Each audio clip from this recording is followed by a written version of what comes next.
Fellow citizen, please lend me your ears and concentration for just 4 minutes. Now, for several years now, I've had the privilege and blessing of traveling, working with professionals and educating students across the world.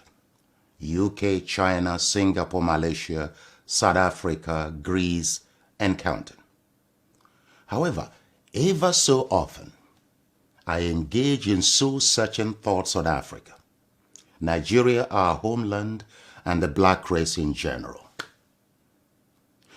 You see, I can't seem to work out why, despite abundant human and natural resources and exemplary achievements of Nigerian professionals abroad, our nation remains backward in all indices of human progress.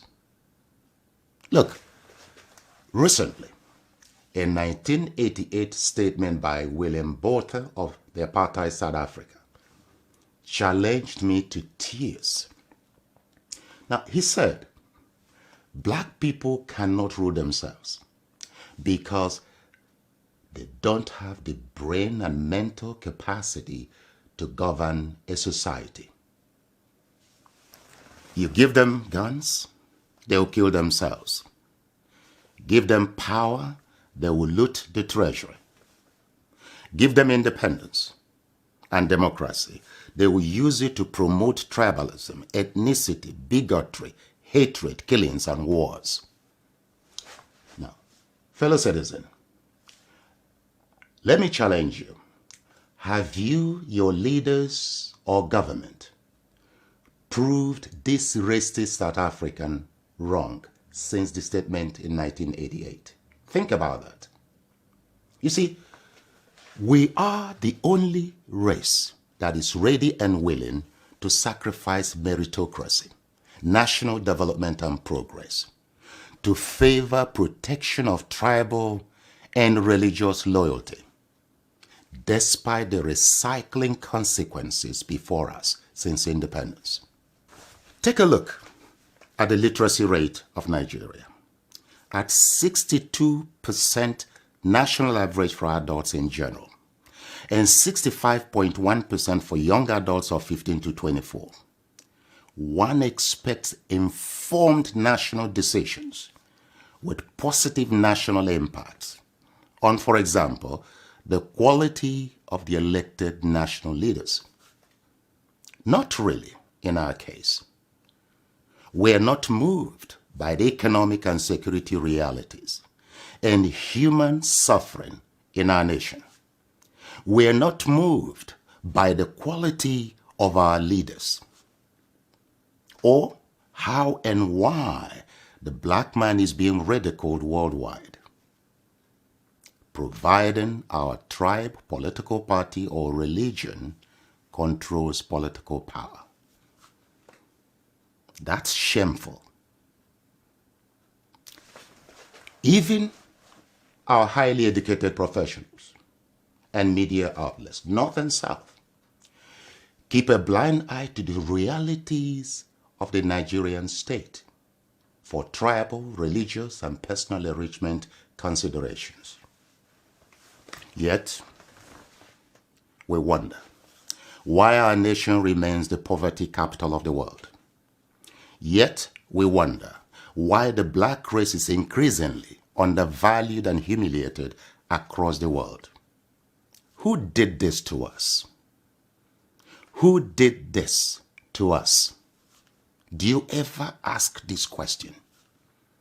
COVID-19 has exposed the state of our nation and the cumulative impact of the quality of our leadership over several years. Our leaders are repeating the errors of 500 years ago, when our kings and military aristocrats sold our people into slavery for mirrors and gunpowder. They failed to realize that by that decision, they had confined future generations into perpetual slavery, exploitation, and abuse. Today, foreign powers are acquiring hectares of land outright across Nigeria and Africa for the next phase of our slavery or colonization. Once more, our leaders are mortgaging the future, freedom, existence, survival, and progress of generations for short-term, worthless, stage-managed red carpet receptions, handshakes, cheap collateral loans, travel visas, and personal gains. These colonizing countries are not to blame for taking decisions in their own national interest. The question is, are our leaders making decisions in our own national interest? I put this to you as a matter of urgency. We must identify, develop, and embrace a new breed of competent and patriotic leaders who desire to see our nation and Africa free, help Africans develop confidence in themselves, their future, their culture, their food, dress codes, and the way they walk and talk, and to take full control of their natural resources and national borders. Please join me to awake the conscience of Nigerians and Africans in general before too late. Share this video as a duty to your race, your country, and your continent. Our lives, our future, our survival depend on our collective actions today. This video is not about me. It is about us and our future. I'm playing my part. I hope you play yours. Thank you and God bless.